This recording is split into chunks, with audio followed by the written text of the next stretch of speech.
ಕಷ್ಟಗಳು ಬರುವಾಗಲೇ ನಿಮಗೆ ನಿಮ್ಮ ಶಕ್ತಿ ತಿಳಿಯುತ್ತದೆ.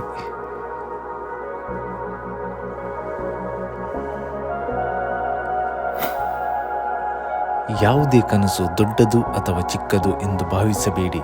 ಅದನ್ನು ನಂಬಿ ಸಾಧನೆಗೆ ತಲುಪಿರಿ.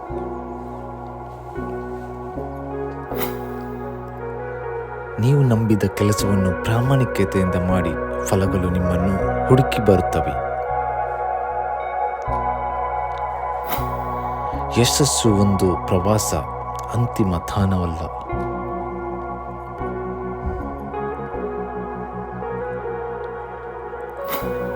ನೀವು ಸೋತರೂ ಮತ್ತೆ ಪ್ರಯತ್ನಿಸಲು ಹಿಂಜರಿಯಬೇಡಿ. ಸೋಲು ಯಶಸ್ಸಿನ ಭಾಗ.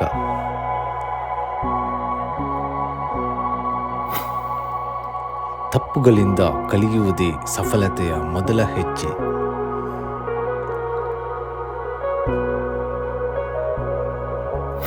ನೀವು ಇತರರನ್ನು ಪ್ರೇರೇಪಿಸಿದಾಗ ಪ್ರಪಂಚ ನಿಮ್ಮನ್ನು ಗೌರವಿಸುತ್ತದೆ.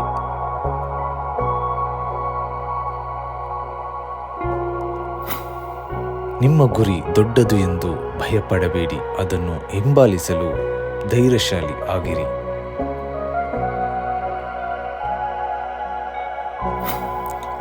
ನೀವು ಬಂದು ನಿಂತಲ್ಲಿಯೇ ಬದಲಾವಣೆ ಆರಂಭವಾಗುತ್ತದೆ.